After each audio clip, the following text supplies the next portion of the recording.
Grognards of Gaming, or Grognards of Gaming. And I am the original Grognard, the OG, Rob the Grognard Dog. And with me, as always, are my companions. Miracle Mike. Don Paulie. And JB Bensley. All right, JB. Excellent.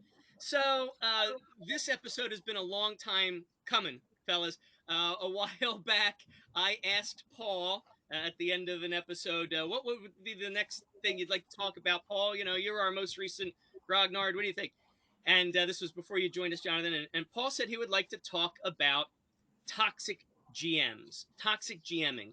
And we never got to it because then we had the opportunity to interview you, Jonathan, and then now here we are after your interview. You're now joining us as a fourth Grognard. So now we could finally talk about that. So my understanding is that each of you has an actual real life story about toxic GMs. I happen to know Paul's. I happen to know Jonathan's. I don't know Mike's yet. But I actually don't really have a story about toxic GMs. I guess I've been lucky. I don't know. I know what you're thinking, Jonathan, but wait, you're thinking because you're thinking my story, you were in that My playgroup. story. Yeah, I don't know. Maybe I have a very, I don't know. May, Well, if you maybe have any insights on my story that you want to add, I think that might be. that I'll there give you you go. that That because would be fair. I'm That'd not be so sure if mine's going to make like a narrative, just a okay. Fair. few. Yeah. Fair enough. Fair enough. Yeah, Yeah. but I don't really have. I can't really think of a toxic GM that I've ever gamed with for any significant amount of time. If there ever was one, I probably just didn't continue to game with that person. So I guess I've been lucky, and maybe a big part of it is because I'm usually the GM. So I'm not really the player in a lot of games very often. So that may play a part in it. However, I did give some thought into what might make a toxic GM. And some of it is a little bit of thought, some of it is a little bit of research. I made a little list for myself. I'll just read off the things that are commonly considered toxic behavior by a GM. We could discuss that very briefly, and then we'll get to everybody's narratives. So here's some things that I thought of. Uh, when you railroad players. I think that's probably one of the most common ones. I have even been accused of railroading players once, as Johnny Dangerously said, once. I was, Good Johnny Dangerously reference. Great Johnny Dangerously Yes. reference. I was, but I don't really think that the player who accused me of it. First of all, she hadn't played with me very much, and I don't really think she understood my method. And I discussed my method in an earlier episode of Grognards. It's I make an outline, and that's the default outline. If the players aren't proactive in changing what happens, that's just what's going to happen. And I guess it seemed to her in a particular moment that I was kind of railroaded, but I honestly wasn't. And because part of doing that outline method is you don't wed yourself to that outcome, and I certainly was not wedded to that outcome. But anyway, that is a very common one, taking away player agency or railroading players toward a particular direction. But it could also be like rolling dice for the players instead of letting the players roll the dice. Now I know that in the earliest editions, that is actually part of the rules. I think like first edition, it said the DM can do all the rolls behind the screen, or you can opt to let the players do it. But I think nowadays, you know, we've discovered that it's so much fun to tactilely roll dice that you don't want to rob the Well, players of that it's opportunity. also it's easier on the GM too because I think it's putting a lot of. I always thought when I read that rule, that's a lot of extra work to put on the GM to actually have to figure out what everybody's stats are, what the and originally the THACO, which was in itself like higher math that you had to do to figure out if you hit somebody. And in some Correct. games, it I think goes way beyond what uh, what a GM should really be required to do. Um, so you know Yeah, you hand I off agree. some of the work to the players and they have fun. Yeah, I don't really think it was ever practical for the GM to be doing all the rolling anyway. But those are just some examples of how you could take away player agency. Another way, another toxic GM thing would be treating players unequally, whether consciously or unconsciously. That's something we wouldn't want to see. Ignoring player boundaries. That one is one that it requires a little bit more, I think, social savvy. Sometimes you don't read cues from players, and you might ignore player boundaries. And I know that can even happen among players. Sometimes players could do that to each other. The obvious abuse of power, like withholding information, fudging dice rolls is one thing that I've heard some people describe as abusing power. I don't personally think that it is, and that might be I think. Well, we did actually talk about that in the episode on the cheat that I did with Phil.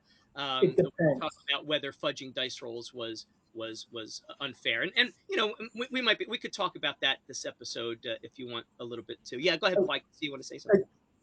Um, to go back about the fudging the dice, I don't, as a player, I don't mind it so much if it's towards a certain aim.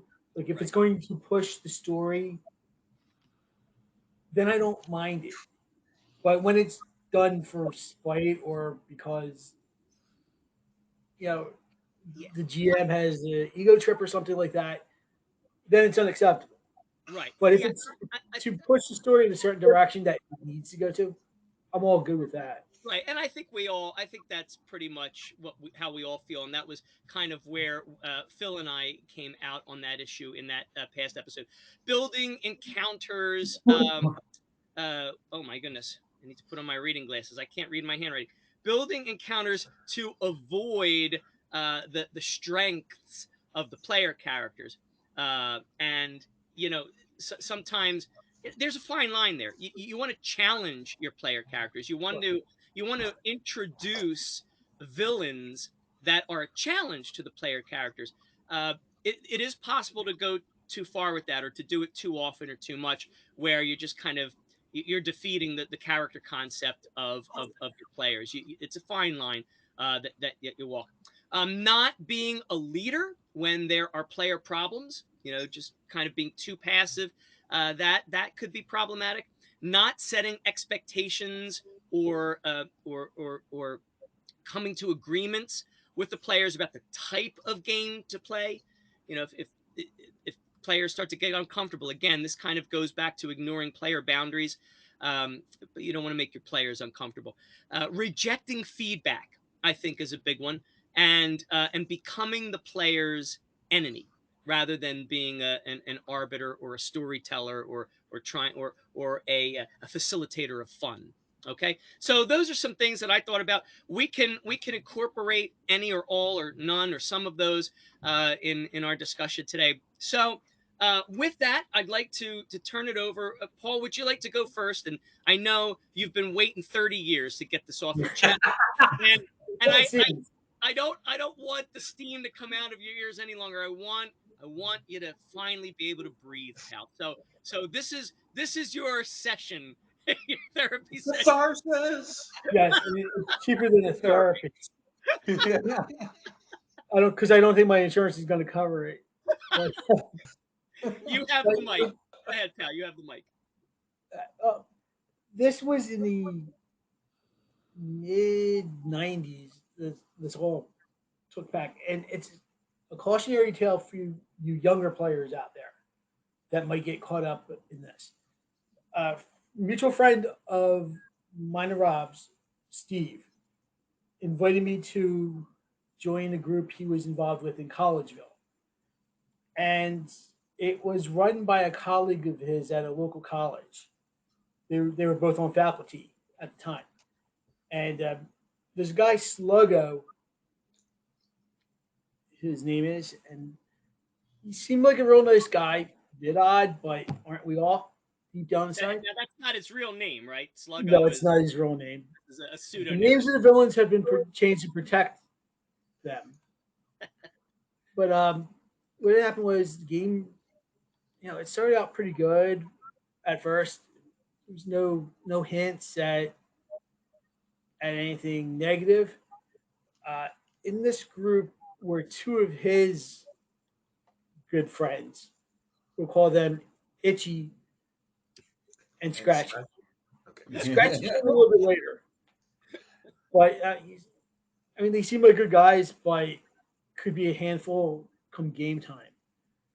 And then you have us heroes, me, Steve, a couple other friends that mutual friends of mine and Rob's that he has mentioned in the past, Scott and Mike, not this Mike, another Mike. And it was a World of Darkness game, and he allowed us to have anything in the World of Darkness, any of the subgenres, even stuff from the internet, were fair game. So what would happen is it kind of started innocently at first, where the party kind of gets stymied in trying to achieve their goals, which is all well and good. Sometimes it's good for story, a little bit of drama, but then it would happen over and over and over again, where we would not be able to achieve our goals. We would have the better of the combat rounds, and then something at the last minute he would spring upon us and foil us. And it was kind of disheartening. But there were times where if the party was on the verge of achieving a victory or achieving our goal, something would happen where we're stymied again. But yet he had this insipid character that he would use as a player, and for some reason he would just make a sudden appearance, and it would be him saving the day and getting all the glory and taking it away from the players. So really, that's not so cool with the players that have worked the entire session or multiple sessions to get to this point and have it pulled away like Lucy pulling the football from Charlie Brown. So outside this guy's apartment in the parking lot of the complex, me, Steve, Scott, and Mike kind of sat around. We were talking about, hey, really how he did this and why this happened. We were actually considering just leaving his game and starting our own game just amongst ourselves. Um, we talked about it, talked about it, and talked about it, and never did it. And we actually should have just drew that line and said, "That's it. We're done. We'll politely bow out, and we'll go do our own thing because we know each other well enough not to, enough to trust each other as players and game masters." And we never did, and that kind of bugs me that we stayed around. And it was one of the reasons why I stopped gaming for a real long time. It's just one of the factors. But what you would have was these little side deals between Itchy and Scratchy and Sluggo, where they're benefiting in the end and screw the rest of the party. But this wasn't in character. These were emails to each other. Like they admitted they were Itchy admitted he was working behind the party's back, which kind of didn't sit well with the party either. Um, it got to the point where it just kind of killed my interest in gaming. Whereas you're going to have this guy, he's going to let the party do the work, get stymied, which, like I said, I don't mind it if it's to forward the story in some degree, but it wasn't. It was for him just to keep the players down and had this insipid little character come along and take the glory from the party. So he would do a drive-by NPC appearance, and that was it. Just as long as his character got all the glory, and and every time he did it, he'd have like this kind of quasi maniacal laugh, like almost like how like he's laughing at us, not with us. And I just got to the point where this is enough. Luckily for us, the game eventually did fall apart on its own. But looking back at it now, I think that we should have just manned up and just said, dude, for whatever reason, we're backing out. We're going to Yeah. politely back out and sorry it has to end this way, but we're going to do this. And actually, the group kind of would start to develop ways to kind of stymie him trying to get over on us. Where like I'm not a big fan of it, and I don't usually do this, but power gaming, I think they called it back then, Mm-hmm. where our characters got incredibly strong, Mm-hmm. and we were able to foil some of his fiends that he sent against us, and he didn't sit well with him. And I remember one time the best revenge I got as a player on him was Steve was running a changeling game, and I forget what class of changeling I was playing, but he was supposed to be the noble type, aristocratic, and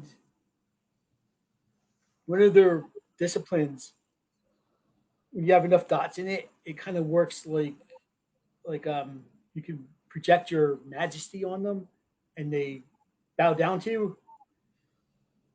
We were talking about Steve and I in the car, like, hey, look, Sluggo is going to be doing this, and it's really bothering what I have planned.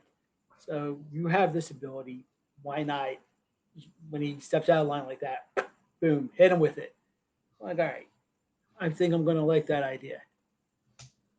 So he stepped out of line, kind of messed up what Steve was running to a certain degree. I hit him with it. He failed to roll to save against it, and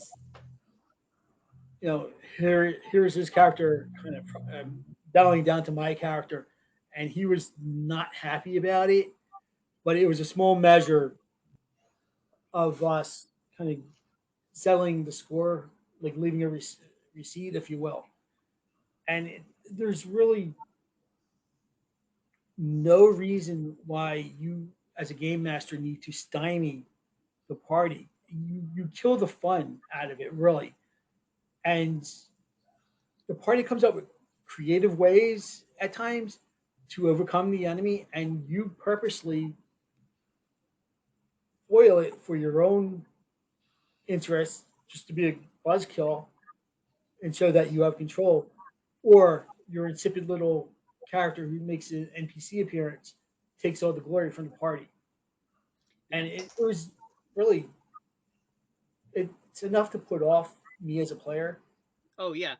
And Mm. as And I recall, Paul, in addition, this GMPC that kept swooping in and saving the day and putting the players to shame. There, on top of all of that, there was actually something rather inappropriate about the character, wasn't it? Wasn't there, as I recall? in a way, yes, Yeah. he had these characters that would pop up from time to time that were children. You want to play a child, that's fine. I really don't care what a guy plays or a person plays in a game. It's make believe. Have fun. You know? But I'm not.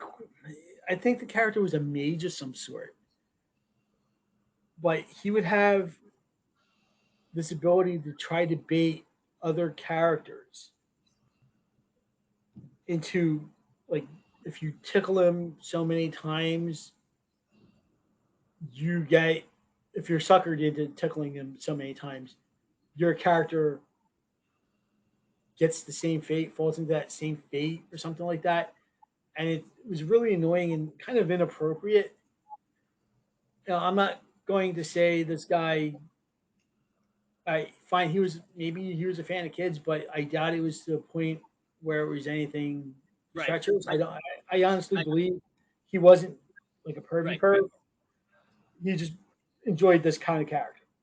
Yeah, and as I But recall, Steve telling me like the character, this child character, was always shirtless, and It was just kind of creepy. There were just a lot of creepy elements Yeah, about it. it was so On creepy. top of the fact that he would swoop in as a GMPC and save the day. Yeah, And it wasn't like all of you were playing children. It wasn't like no, it was a particularly capable kid who comes in and saves the day of his peers. It's like you're all playing adult characters, and here's this like super competent kid. I don't know.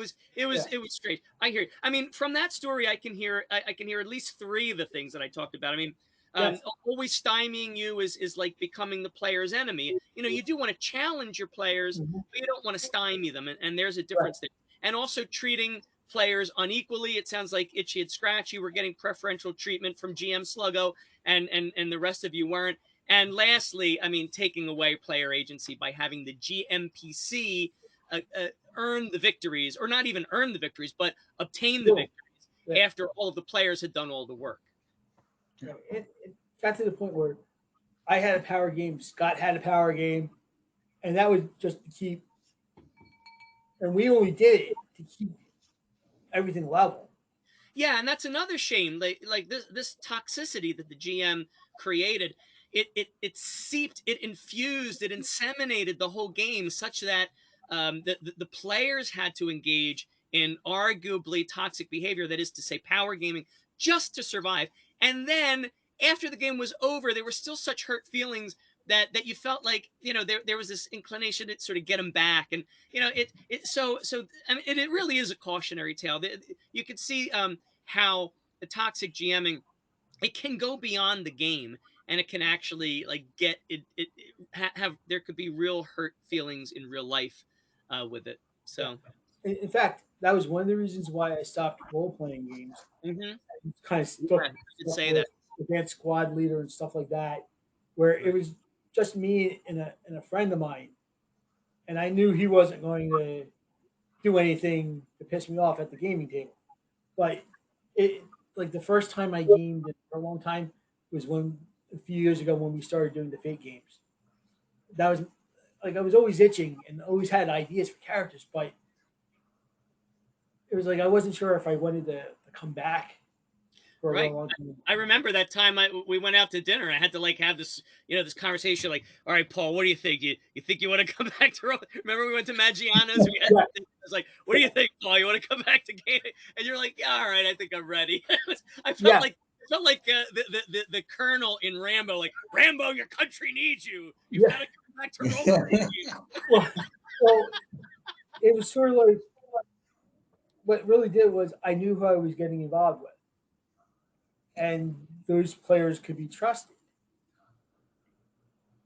And like I said, I've gamed with them, not regular, but on occasion, like Phil and you and Mike was a regular thing for a long time, and John was every so often when we were up in New York. But like knowing who I was getting involved with kind of helped me make that decision to come back. And I'll be perfectly honest, I am wary of players I don't know.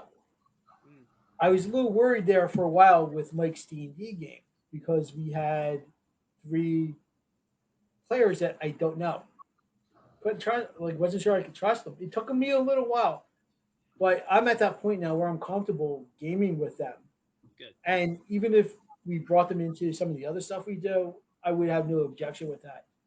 Yeah. It would I would welcome that opportunity to have them come at some point And all because they're this, all good. the toxic jamming, like the preferential treatment to the players.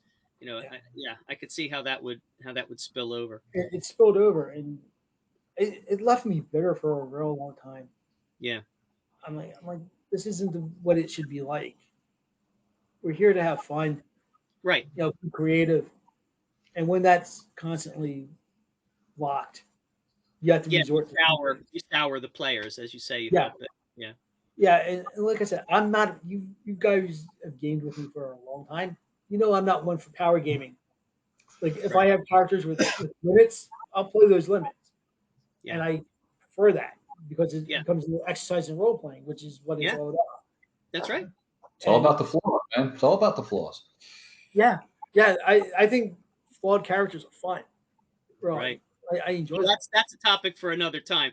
You know what? As a matter of fact, I'm going to add that to my list of potential episodes.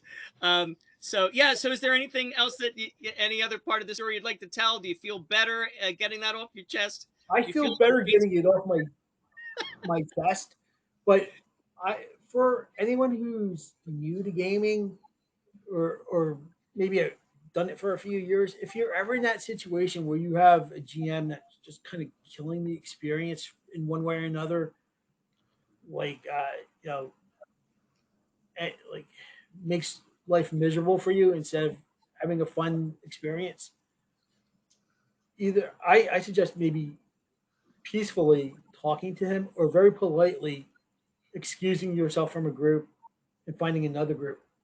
So actually I was in our local complete strategist shop one time, and they have games in there on weekends.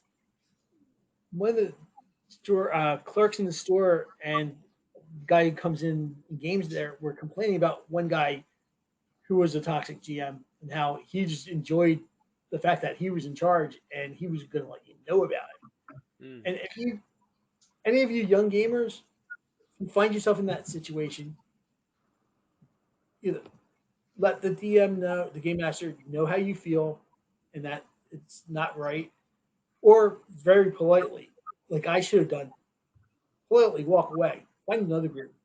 the You sandbox? find The them all sandbox over. rule, I think they call that. You know, you don't have to play. You don't have to play in the sandbox with somebody who doesn't know how to Right, play right. nicely. Go to your local gaming store. Some of the comic shops always are, there's ads for players, looking for players, even online now. I suggest get away from a toxic game, explore those options, and find another game that you're going to have more fun and actually enjoy your experience. Well said, Paul. I could see already that you're lighter of spirit for having I feel that. better. I'm And so not to mention the fact that I did jujitsu and taekwondo today, so that pounding on things kind of helps. yeah.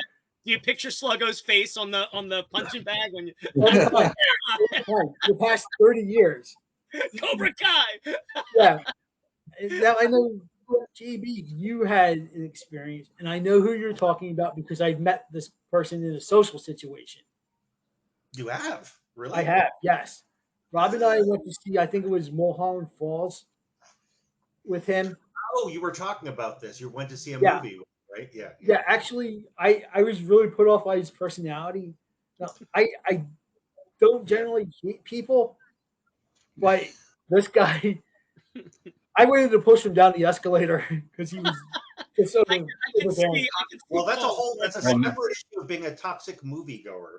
So That's an now, episode of separate itself. issue. But I could see Paul's blood pressure like rising throughout the evening as his tolerance for this person's personality was Yeah, getting less and less. like I don't hate the guy. Unfortunately for Paul, he never gamed with him. But Yeah, I'm glad of that. now I got to hear JB's story, man. Now I'm curious. Yeah, yeah, lay Yeah. it on us, you JB. tell. Tell us. Okay, all right. Well, look, actually I've had a trepidation about talking about this because I feel like someone is going to see it. I'm going to get a phone call at some point. Aw.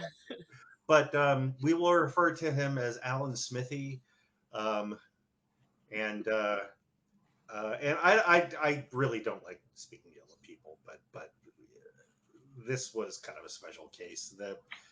I don't know if I have as good a narrative of what happened or a specific thing that happened, but it was a lot of things happening with a group. It was the group up in New York and Queens, um, and we were all. I think Rob, eventually you were in that group too. Mhm. But we had started. I think you were in it when we had started playing the hero system, um, and um, but there was stuff that was happening. I think before that game never happened, where um, there are toxic behaviors, and I think that maybe we should make uh, maybe have a line, a difference between simply bad GMing and actual toxic behaviors, which I think really lend themselves more toward making people uncomfortable. Or actually, I think Paul said about really making you question if there's any fun in what you're doing. I mean, if you're not there and you're not having fun, and actually it's having the opposite effect on you. You get annoyed, with just being there and having to like fight against toxic behavior like that. I think that goes a long way to what I would call actual toxic behavior. Um, but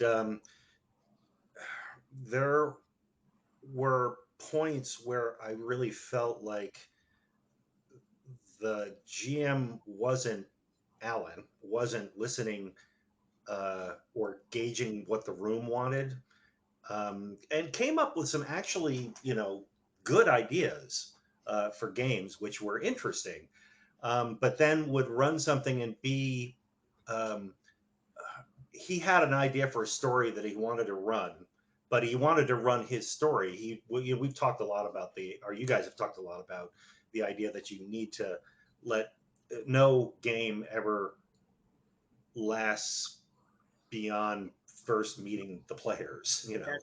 Yes. Um, the war plan doesn't survive contact with the enemy. Um, and I think that there was a lot of that. There was a lot of us. Uh,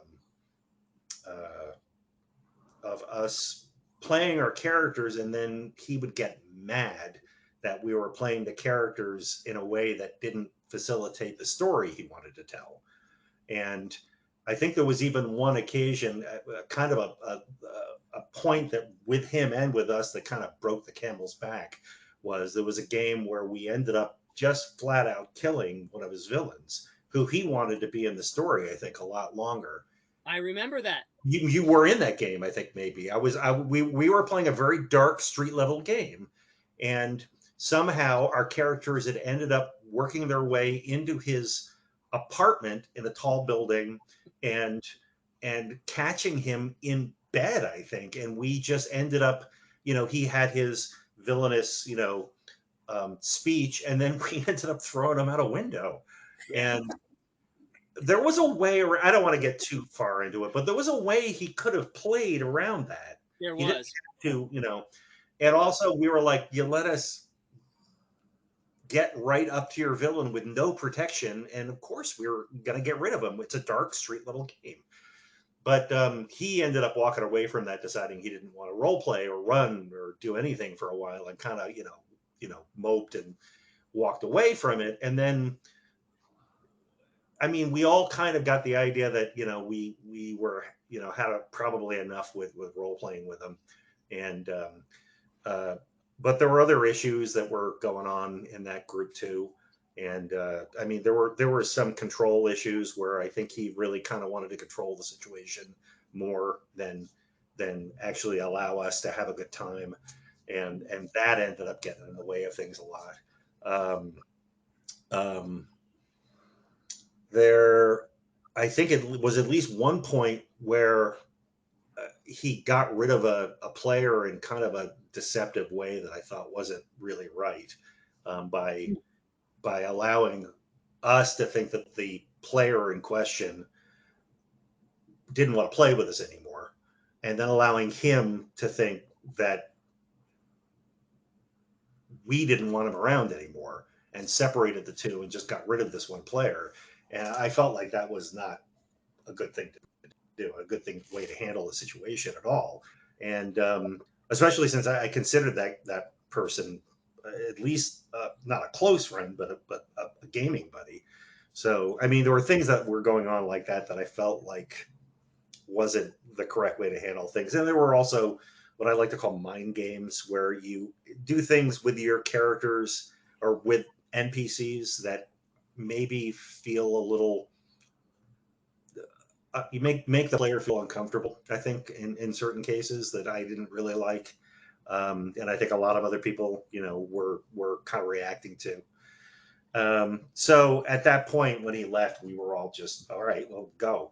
And then a few months later, he came back, and we just went, no, we're not really wanting to hang out with you anymore, which was too bad, I guess. I mean, like I said, he could come up with some very interesting ideas. It's just that Very, hanging very around creative it, guy. Yeah, he was very creative, and actually, as a writer, wasn't half bad. I remember reading some of his stuff and thinking, you could probably make a go at this, but it just in the jamming portion. And I think Paul, like you said, I mean, I wouldn't mind having the person around. It's just that there was so much that was going on at the time. I think we all felt bad about that. We just needed a break, you know. Yeah, and I don't know if this actually was the case with Alan, the fictional name Alan that you've Yeah. given him. But I do know that he was a published author, and that can be you it is different. They're both a form of storytelling. When you're writing a book, that's a form of storytelling, obviously, and when you're running a game, that's a form of Mhm. storytelling. But there is a significant difference with respect to control, and I don't know if because he was an author that might have contributed to what you perceived to be him being a bit too controlling. But just in the abstract, in the hypothetical, that can be a pitfall. If a Mm. GM is used to having total control over telling a story, then once he or she gets behind the GM screen, um, he or she better be ready to relinquish that control and bear in mind that no war plan, survives contact with the enemy. And also reading the room too, and reading if what something that you're doing or an NPC or a story element that you have might make somebody else feel a little uncomfortable, Mhm. and also putting yourself at odds. I felt that there was a lot of that Mm, of becoming at odds with the players, like mhm. Yeah. which eventually blew up into a situation that he, you know, decided to just walk away from the whole thing at the end, and it was. Uh, yeah, it was something, I guess. And Paul, you said something before that made a lot of sense, is that if you discuss it with each other and don't just walk away, you can maybe work things out. I mean, taking critique is something I know. Earlier on, when I ran in college and just after college, there were points where I didn't want to take criticism for what I was running, and felt hurt when somebody did that, or if somebody said that there was something wrong with the way I ran something, or with just the story that I ran. Um, and sometimes it's not even somebody just saying something; it's just that they don't react the way you want them to. And you worked. I mean, all of us, I think, have had this happen where you have a story that you come up with, and you think this is great, and they're all going to really, applaud, and you get to it, and it's kind of like crickets. there's, Yeah. there's like Yeah. no reaction there, and it can make you feel really bad. But it matters how you react to that and how you work with that going forward, and not getting um, trying to be in control of everything. Because sometimes not every game's a win. And some games are great, and then the very next game you'd be like, what the heck did I do there? Yeah. Um, Another thing I wanted to just add to this is that I think that in some cases it's not. I mean, you can argue that this is a GM being toxic, but a GM not doing something specifically, but well, not that he's done something specifically, but that he in action has allowed a toxic atmosphere to just start working itself into the game, and in some cases, by not addressing something, whether it's a player or just story elements that he's allowed to get into the game that maybe he thinks are good and no one's really reacted to, but eventually somebody gets triggered by that, can be a bad thing. And by not talking about it is the worst thing you can do. By just sitting there going, it's every once in a while he does this, so I'll work with it. And that actually, and I'm not actually talking about the previous GM, but things that have happened since then. Right. There Yeah, we are call, we call that toxicity by omission, and yes, and it goes to what I was saying when I was reciting my list. Not being a leader, because as a GM, you not only have the responsibility of presenting a story to your players, or at least presenting a setting for a story to take place to your players. And you also have the duty, the responsibility of making or doing your best to make sure everyone has fun. And if you're not going to be a leader when the players need a leader, if you're not going to be an arbiter when the players need an arbiter, whether it's in game or out of game, then you're not really fully living up to that Well, responsibility of trying your best to make sure the game is fun. and also making sure that there are open lines of communication that people are talking about it. I did want to make one more, give one more example of that. In more recent games, we had a GM who I'll call Barry Bostwick, um, for no reason other than I'm picking the name out of a hat. Uh, Barry, who's actually a very good GM, was running a game, and we had allowed a story element to come into it that had, because of one role, ended up creating a situation that was incredibly uncomfortable for one character. Um, and it was something that was so weird when it happened, we all just let it pass and nobody said anything about it until the one character, the player, had a chance to think about it and really got mad about it, and actually sort of rightfully so got mad about it, because it was kind of a real um, there was a rape in for want of a better word, or at least a character being um, handled in a way that was not what was meant to happen. um, and I'm not talking about um, well, I don't know any other way to put it other than to say that we never talked about it. I think that the toxic element of it was that it happened, and then nobody said, "Hey, I really don't agree with that," and nobody said anything, including myself, which I think maybe if somebody had stepped up right away and said, "Wait a minute, what are we doing here?" you know, and it ended with a character with a player deciding he didn't want to be in the group anymore.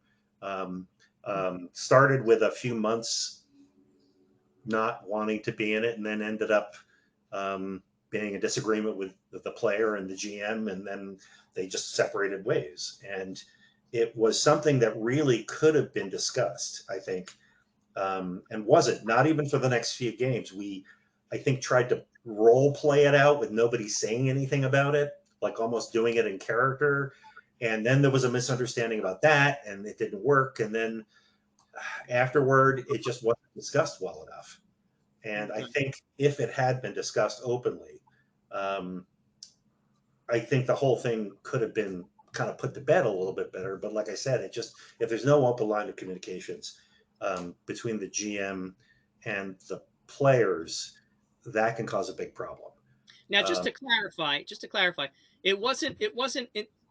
that situation was not intended to be in the story. no, As no, I no, no, no. It I was wasn't in this game, but but from what I understand, what happened was it was a fantasy setting, and a monster had right, there was some sort of role happened that where a monster got the better of one of the player right. characters, And and someone said, "Go ahead." there was a reason for it to have devolved into something that was more sexual, because there were pheromones involved, that they as a joke had spread pheromones on him, and so it was like, ha ha, he's being chased around by the big monster that now kind of has stars in his eyes and is in love with him. But Right. So there was it was sort of a cartoonish.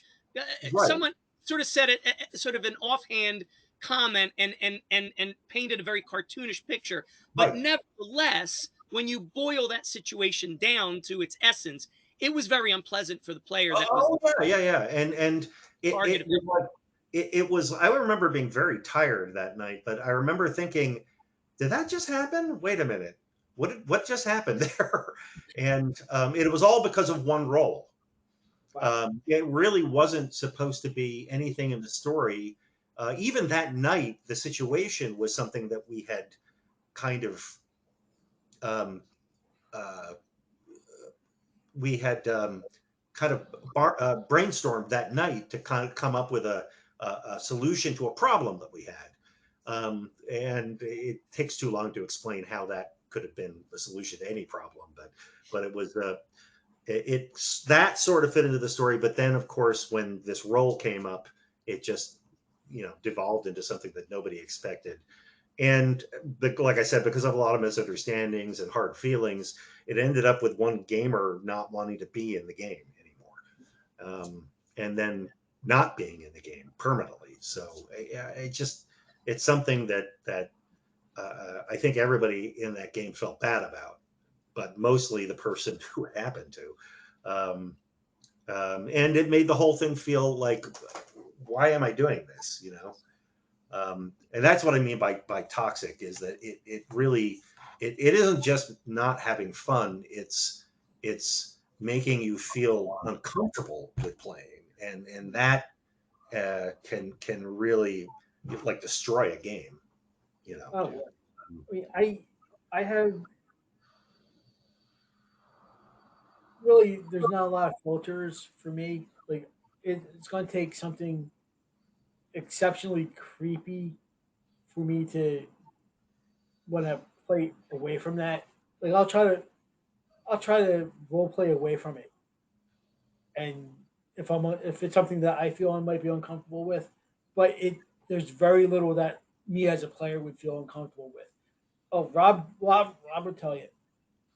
I've written backgrounds for characters that are dark, Oh, yeah. I mean, I played in dark and games if before. stuff like that happens to the character in gameplay, I'm not one who would get upset. I mean, that's just me Well, because this was a dark game. Um, I'll let you know it still is a dark game, but it wasn't the type of game that type of stuff was supposed to happen in. And I don't think anyone had ever discussed it. At that point, no one had ever said, well, "What do you feel? What's the line?" Yes. And uh, I don't know if you have to go to, because a lot of people are very much into, I have to have safety guardrails in a game, and some people feel like that they need that. They want to be able to put an X card up and say, I don't want to go forward with this scene. I'm not sure you need that, as long as everybody knows everybody, and as long as in the very beginning somebody has said, "What do you want to play?" And that's not just I mean, that's not just good for making sure that scenes like what I just described don't happen, but also it can make everybody enjoy the game more, because what everybody wants and what everybody understands about the game, and you're not leaving anybody behind too. So it can help in a lot of other levels too. Yeah, So so the pheromone story, I mean, that I think is a prime example of ignoring player boundaries. I mean, that they're clearly, uh, yeah, that was ignored. and like I said, I feel bad on a lot of levels, because I am friends with both of them, and I understand what happened on both ends, and I really feel like it could have been not. It could, maybe even if it wasn't avoided, it could have been mitigated. Hmm. The fallout of what happened, and you know, people, we could have kind of gone on role playing, and that that I don't know. It just felt like it could have been handled better, I think, on everybody's end. Sure. So, I do have a question for you, though, JB. I what Alan did with the player in the party, putting them at odds, making them feel the other was unwanted. That was downright. I feel that was downright insidious. Really. yeah, and I to this day I only talked to him about it once, either of them, My and question is: did anyone in the group reach out to this person and say, "Hey, that's not how we feel"? I think some other people did besides me, but he ended up just not feeling comfortable, role playing anymore. Yeah, and Uh, that's the problem. One little bit of toxicity can really spoil it for Yeah, good. mhm. sure. So So you've got to really be careful as a GM. All right, Mike. So that brings us to you. Lay it on us. What is your experience? This is, and the other two gentlemen were a bit dark. Mine isn't dark, and I'm going to call one out on me, oh, Sure. which On both you. on me. Partially on me, but also that I experienced on another end that messed up a game when it was taken to the extreme. Because you and Paul are familiar with this, you've even mentioned this before. I was the Monty Hall DM. Oh, Yeah. I don't know that that's toxic, but yeah, Oh okay. no! Listen. Well, we I, should explain that term before you go any further. So back in the day, that was an expression. Monty Hall GM was a reference to Monty Hall, who was the host of a game show. Jonathan. The game show was uh, Meg Ryan, and yeah, let's make it real. exactly. and you know, you would win lots of money. And so in our early days of Beck Me Dungeons and Dragons and Advanced Dungeons and Dragons, Mike was very generous with treasure and rewards. So we used to call him the Monty Hall GM. yes. But that was beginner mistakes, really, because we were kids. It was, but and this is where I say it's a mild form of toxicity. Okay. And the reason I say that is because all of us enjoy character development. Yes. Okay.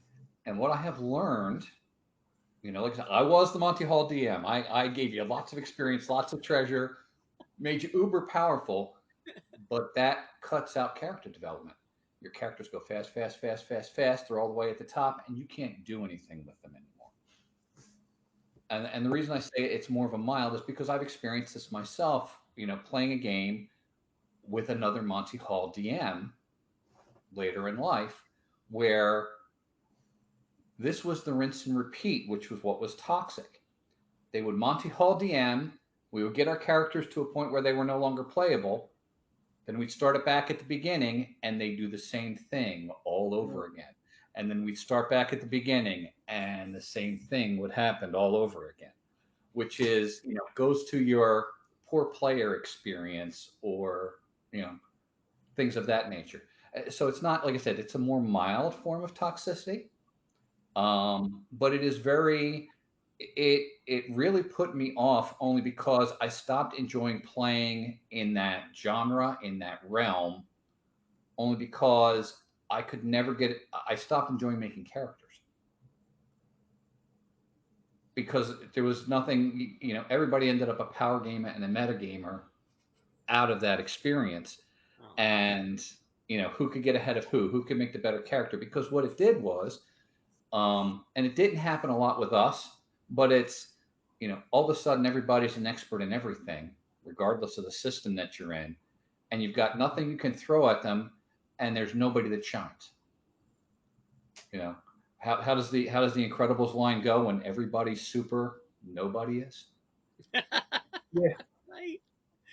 And you want to know something that type of toxicity can actually hurt the GM's cutting his own throat Yeah. because you just created a situation where, and I have been guilty of this on time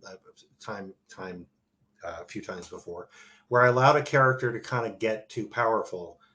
And sometimes you do it unequally, where you allow somebody to get too powerful who's a power gamer, or who is just, a power gamer. And that character now can handle a scene. Right. And nobody else, I mean, they can walk in and just wipe the floor if they happen to go first. And then there's no obstacle there's a dramatic obstacle for the rest of them. And you just made it tougher on yourself and if you do that with more than one person, you really have suddenly made it so that you now have to top them, which escalates and gets worse. So yeah. Yeah. At one point, you throw a Tarask at somebody, and then they just wipe the floor with it. Drastic body armor. Yeah. I'll use my left hand. But yeah, and like I said, milder. But that is the one thing. Like I said, after I rinsed and repeated that like 3 times, it really turned me off, and I had to pull back from playing for a while because I found no enjoyment in creating characters, developing story, or anything of that nature. And it made me think back to when I was a Monty Hall DM. And I went, oh, that's what the problem with being a Monty Hall DM is. and I kind of learned my lesson. At least I hope I have. But Yeah, you're doing good now. For the record, we didn't hold that against you. I mean, we thoroughly enjoyed our Beckme and AD&D gaming oh, days. I'm glad. It Oh, certainly did absolutely. spoil the experience for us. We were So, but learning. yeah, that was my toxic experience. Wow. Well, That's that's not one that's hurting fantastic. anyone. Yeah, fantastic, guys. I mean, that's great stuff, and I'm glad we were all able to get that off of our chests, and hope we all Yeah. feel better now, and we're better Now, adjusted. there's going to be a So, I lot of hope they were well adjusted, but local no, punching bags around dojos now. So, so Rob, did you want to add anything to any of these stories that yeah, no, you I could be on the think fringes of every one of them? I think. yeah, most of the yeah, I did not. I was not friends with Sluggo. In fact, I'm not even sure I ever met Sluggo. I may You have. met Sluggo once. Okay, Once or there you go. twice, and you saw him. Did I Mike play? met him once or twice. Did I play in Sluggo's game? Yeah. Yeah. All right. See, Paul Yeah, has a it memory was like a steel. like a rare occasion that you were in town on the game night Oh yeah. Okay. because you were Yeah. living up in New York at the time. Right. I didn't have enough exposure to Sluggo. So, Yeah, but yeah, no. I mean, I think I've said my piece with respect to all of your stories, and they were all great stories and excellent cautionary tales. So. That brings us to the end of this episode, and our next order of business is the next episode of Grognards of Gaming. And Jonathan, since you are our most recent addition to the Grognard panel, I ask you: is there any topic that you are itching to talk about for the next episode of Grognards of Gaming? I've been dying to talk about product placement and role playing. All right, Coca-Cola, give us some royalties. No, we had talked about what was the subject. We had talked about American tankies. American Tankies. We're gonna do it. We're gonna do a show on the American Tankies. no product placement. Oh, product Oh, placement. oh, It's actually a very good company. I have a few of their games. now you're gonna make me want to do like the little yellow different from like Wayne's World. what did we decided on before? I'm sorry, I'm getting old man. Well, we've got a number of topics. We could sort of springboard off of Alan into the good memories that we had of Alan. What right? What was But the what? absolutely, absolutely. I mean, there were some really good, and when Well, I'm something thinking happens like that to separate somebody from a game, I'm there's thinking something bad about in that. particular of round robin GMing. Oh yeah, yeah, that would absolutely fit into that. Perfect. Yeah, Yeah, shall yeah. we talk about round robin GMing our next Yeah, it's episode? funny because it's round robin, and then you're connected to that too because I I round am robin connected to you that. Yes. on the same game. Yeah, yeah. And then we could talk about it generally and see what what thoughts Mike and Paul have on it too. But yeah, all right, Sure. that seems like a good. I think that's a good topic is round robin GMing for our next episode. So there you have it, ladies and gentlemen, and please join us next time on Grognards of Gaming when the Grognard panel will be talking about round robin GMing. See you next time, and thank you for tuning in. Happy gaming.